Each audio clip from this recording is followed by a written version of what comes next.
আজকে আপনাদের সাথে শেয়ার করব চট্টগ্রামের খুব জনপ্রিয় একটা পিঠার রেসিপি। আশা করি আপনাদের ভালো লাগবে।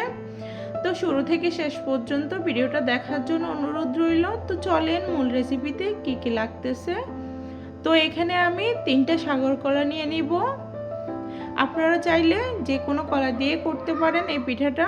আমি সাগর কলা দিয়ে এই পিঠাটা আজকে রেডি করব, কারণ সাগর কলার ভিতরে একটা ভালো স্মেল থাকে, এই জন্য পিঠাটা খুব মজা হয়। এখন সাগর কলাগুলোকে আমি ভালো করে চটকিয়ে নেব চামচের সাহায্যে।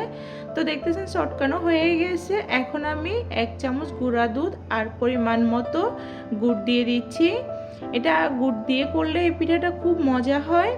তো স্বাদ মতো লবণ দিয়ে দিয়েছি আর পরিমাণ মতো নারিকেল দিয়ে দিচ্ছি। নারিকেলটা একটু বেশি দিলে বেশি মজা হয়। তো বিন্নি চাউলকে আমি 4 ঘন্টা ভিজিয়ে রেখেছি, এখন ধুয়ে ভালো করে পরিষ্কার করে নিয়েছি। এখন আমি দিয়ে দিয়েছি মিশ্রণের ভিতরে চাউলগুলা। তো সবগুলো উপকরণ একসাথে ভালো করে মেখে নেব। তো দেখতেছেন মাখানো হয়ে গেছে। এখন ফয়েল পেপার নিয়ে নিয়েছি। এখন ফয়েল পেপারের ভিতরে মিশ্রণগুলো দিয়ে উপরে নারকেল ছড়িয়ে দিয়ে আমি সুন্দর করে ভাঁজ করে নিয়েছি। দেখে বুঝে নিতে হবে। আপনারা চাইলে কলা পাতা দিয়ে করতে পারেন, কারণ কলা পাতা আমি পাই নাই, তাই ফয়েল পেপার দিয়ে করে নিয়েছি। তো এখন চুলায় পাতিল দিয়ে দিয়েছি।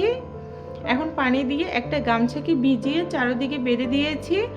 এখন একটা চালনি দিয়ে চালনির ভিতরে পিঠাগুলো দিয়ে ঢাকনা দিয়ে দেব। কিছুক্ষণ বাপে রান্না করে নেব। প্রায় 30 মিনিট 1 ঘন্টা লাগবে এই পিঠাগুলো হতে।